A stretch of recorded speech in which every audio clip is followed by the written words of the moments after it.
नमस्कार दोस्तों, मैं हूं जिग्नेश परमार और आप देख रहे हैं निवेश ज्ञान।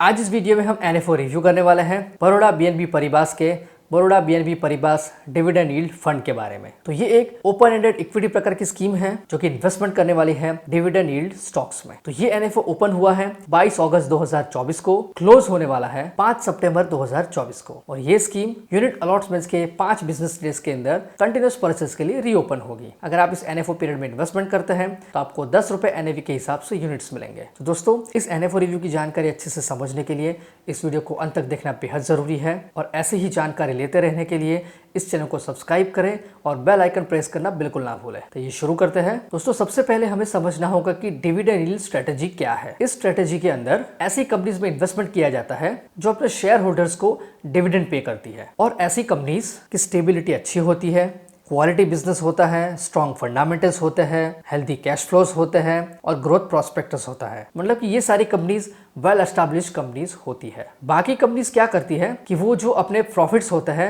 उसे अपने बिजनेस में री इन्वेस्ट करते हैं, लेकिन डिविडेंड यील्ड स्टॉक वाली कंपनीज अपने प्रॉफिट्स में से कुछ हिस्सा अपने इन्वेस्टर को, अपने शेयर होल्डर्स को डिविडेंड के रूप में शेयर करती है और कभी कभी शेयर को बायबैक भी करती है और रीपर्चेस भी करती है। और वो ऐसा तभी कर पाती है जब उस कंपनी के फंडामेंटल स्ट्रॉन्ग होते हैं, उसकी फाइनेंशियल हेल्थ अच्छी होती है और वो कंपनीज अच्छा प्रॉफिट जनरेट करती है। मतलब किस प्रकार की कंपनीज अच्छे ट्रैक रिकॉर्ड वाली कंपनी होती है और साथ में अच्छा प्रॉफिट जनरेट करने वाली कंपनी होती है, जिसकी स्ट्रेटेजी होती है चैम, यानी कि वो रेगुलर डिविडेंड पे करती है, हाई कैश फ्लोज होते हैं, डिविडेंड ट्रैप्स को अवॉइड करती है, मार्केट एग्नोस्टिक पोर्टफोलियो होता है और प्राइस भी रीजनेबल होते हैं। इसे कहते हैं चैम स्ट्रेटेजी। और इसी प्रकार का NFO Baroda BNB Paribas mutual fund ने लॉन्च किया है, Baroda BNB Paribas dividend yield fund. दोस्तों, डिविडेंड पेइंग कंपनीज का एक इंडेक्स है जिसका नाम है Nifty dividend opportunities 50 total return index, जिसके कैलेंडर ईयर परफॉर्मेंस की कंपैरिजन करेंगे निफ्टी 500 के साथ। तो इस टेबल को देखिए। इस टेबल के अंदर फाइनेंशियल ईयर 2009 से लेकर 2024 तक की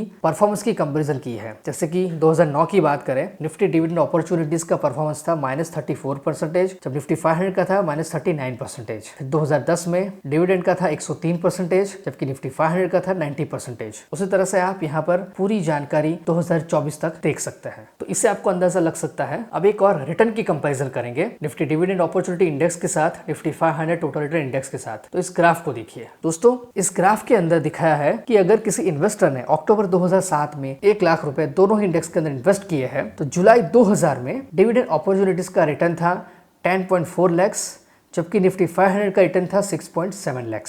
तो ये है डिफरेंस निफ्टी डिविडेंड इंडेक्स का निफ्टी 500 के साथ। मतलब कि जो कंपनीज डिविडेंड पे करती है वो बाकी कंपनी से काफी अच्छा परफॉर्मेंस देती है। इसमें इन्वेस्टमेंट करना एडवाइजेबल है। तो दोस्तों, ये थी जानकारी डिविडेंड यील्ड स्ट्रेटेजी के बारे में। यहाँ पर हमने कुछ कंपैरिजन की डिविडेंड अपॉर्चुनिटी इंडेक्स के साथ निफ्टी 500 की कंपैरिजन, जिससे हमें अंदाजा लग सकता है कि डिविडेंड यील्ड स्टॉक में इन्वेस्टमेंट करना चाहिए या नहीं। तो अब हम आगे बढ़ेंगे हमारे एनएफओ में। शुरू करेंगे एसेट एलोकेशन के साथ। तो यहाँ पर 65 से लेकर 100% तक का इन्वेस्टमेंट हो सकता है डिविडेंड यील्ड कंपनीज के स्टॉक्स में। 35% तक का इन्वेस्टमेंट हो सकता है डिविडेंड यील्ड के अलावा अदर दूसरे स्टॉक्स में। 10% तक का इन्वेस्टमेंट हो सकता है units of rates and annuities में। 30% तक का इन्वेस्टमेंट हो सकता है debt and money market instruments में और 10% तक का इन्वेस्टमेंट हो सकता है डोमेस्टिक म्यूचुअल फंड स्कीम्स में। तो मतलब इसी के अंदर से कोई भी अच्छा सा कॉम्बिनेशन बनाकर इस एनएफओ का पोर्टफोलियो बनाया जाएगा। स्टॉक सिलेक्शन प्रोसेस में पीएमवी फ्रेमवर्क को यूज किया जाएगा। इसका मतलब है high quality and reliable growth companies, long term growth prospects and available at reasonable valuation. इस प्रकार के स्टॉक्स में इन्वेस्टमेंट होने वाला है। इस एनएफओ के फंड मैनेजर है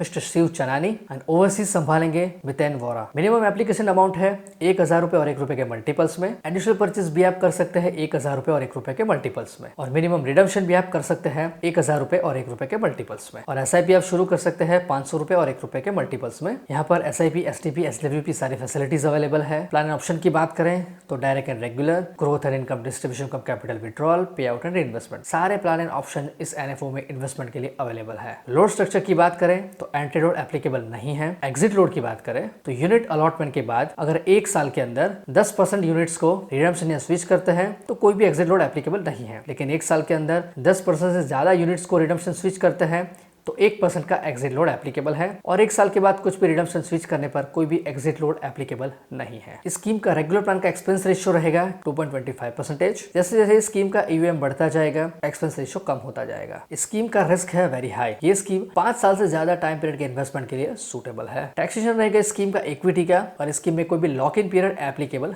नहीं है। तो दोस्तों ये थी जानकारी NFO review Baroda BNB Paribas dividend yield fund के बारे में। अगर आपको ये NFO रिव्यू पसंद आया है तो इस वीडियो को लाइक करें, कमेंट करें, शेयर करें। अगर अभी तक आपने चैनल को सब्सक्राइब नहीं किया है तो जल्द से चैनल को सब्सक्राइब करें और ऐसी ही जानकारी के लिए बेल आइकन प्रेस करना बिल्कुल ना भूलें। Mutual fund investments are subject to market risks. Read all scheme related documents carefully.